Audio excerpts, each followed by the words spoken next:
To open our afternoon program,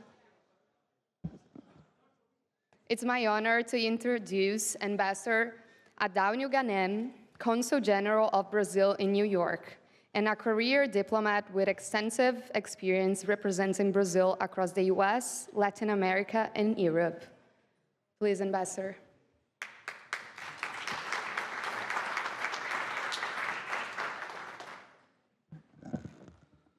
Boa tarde, good afternoon. It's my second time here for this Brazil Climate Summit, and it's really a great pleasure. It's normally a very successful event with a very comprehensive debate. And I would like to thank Mr. Thomas Trebat, Founder Director of Columbia Center in Rio, and also Ms. Luciana Anthony Ribeiro for organizing this workshop.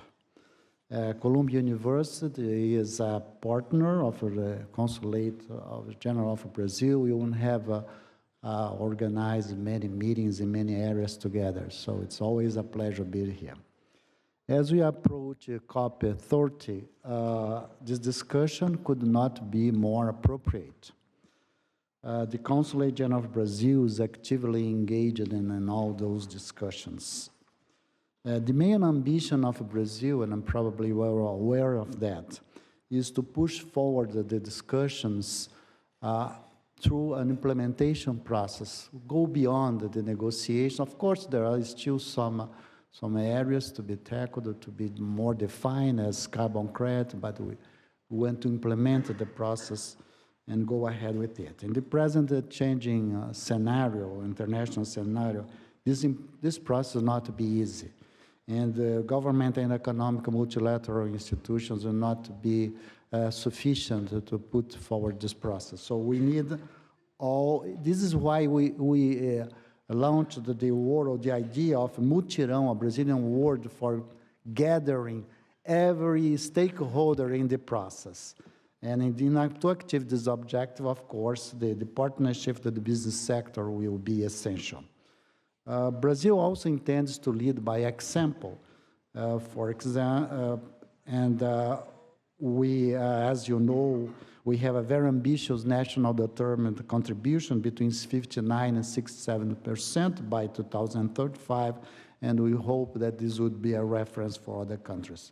Globally, we intend to obtain concrete results in three main fields: strengthening climate regime, energy transition, and forests.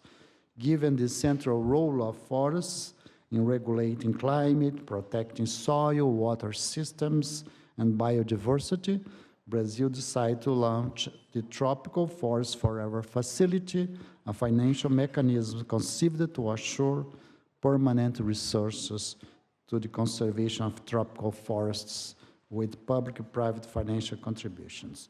And of course, the fact that COP30, with all the problems that are having in logistics, but being held in Belém, is very symbolic. But you now concentrate on the immense opportunities or potential opportunities of the Brazil for foreign investors, for companies in general. Brazil will play, and I am very optimistic on that, a relevant role in all sectors that will shape the future, the humanity, and all them linked to sustainable development. The energy transition, artificial intelligence, critical minerals, food security, biodiversity, bioeconomy, reforestation, green mobility, carbon emission market.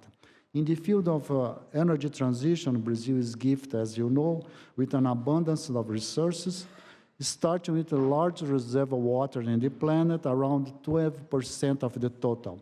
Solar and wind energy. In solar, the potential capacity is 20,000 gigawatts, and in wind, 2,000 gigawatts, more than double the total energy production in the world today, and 100 times the Brazilian production today. In the green hydrogen, investments of around $40 billion were announced to establish plants in the northeast of Brazil, which will produce clean fuel through water electrolysis.